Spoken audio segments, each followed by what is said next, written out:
américanisé. Alors, aller faire Katimavik après l'école secondaire, pour moi, ça a été vraiment une porte vers le monde. Ça m'a ouvert les yeux, ça m'a permis de connaître le Canada et ça m'a permis d'apprendre le français, ce qui était très important pour moi.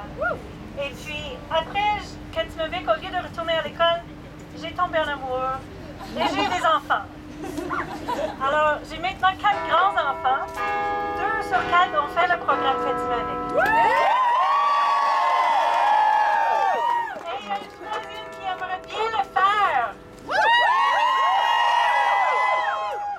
C'est mon fils Nicolas, il vient de faire Katimavik l'année passée.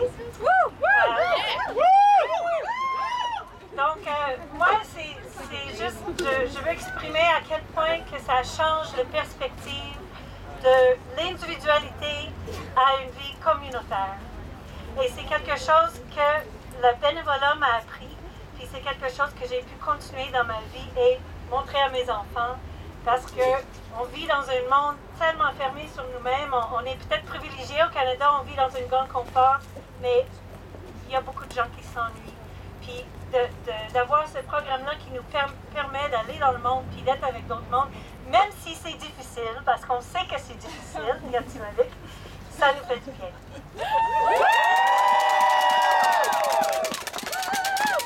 My name is Colette, I'm from Windsor, Ontario, and I grew up in a very Americanized world in the 1970s and 80s when I was a kid. I did Katimavik in 1985 after I finished high school, and it allowed me to really open my eyes to the world. It allowed me to see Canada. It allowed me to be brave enough to visit different places, to meet people, and the whole experience of volunteering, of being a small person that was able to do something for other small people, was one of the biggest experiences I've ever had in my life. Yeah. I didn't go back to school after Katimavik. I actually fell in love with a Québécois, and I've been married ever since. We had 4 children, and 2 of them have done Katimavik as well.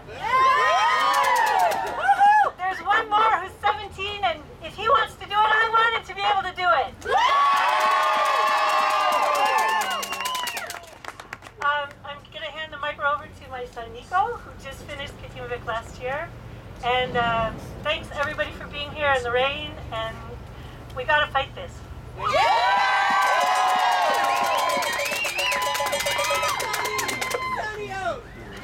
Well, thank you everyone for being here. It's great that you guys are out here, and amongst the rain, I mean, the crowd is here, and I really enjoy it.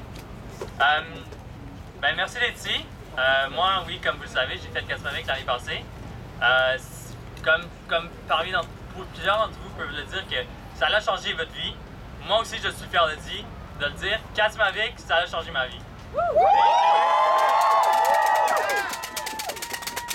C'est dur de parler pour les générations futures qui aimeraient ça faire Katimavik parce qu'ils ne savent pas c'est quoi. Je veux dire, moi, en tant que volontaire, j'aimerais ça leur donner l'opportunité de vivre ça puis de voir c'est quoi le Canada. Parce que tu peux pas vivre au Canada puis dire que tu connais ta géographie quand tu n'as pas été. C'est quelque chose d'autre d'y être, d'y vivre puis d'y participer.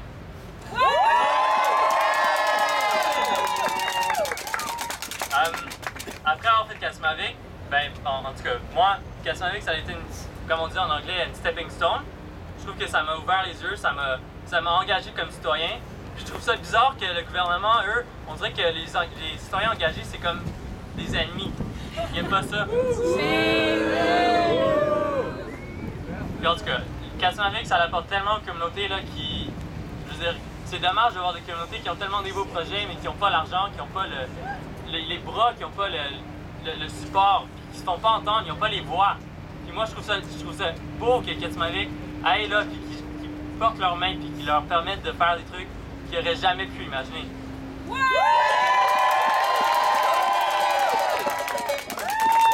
Ben, je vais finir par dire qu'il y a un quote que Gandhi a dit. If you wish to see change in the world, be the change.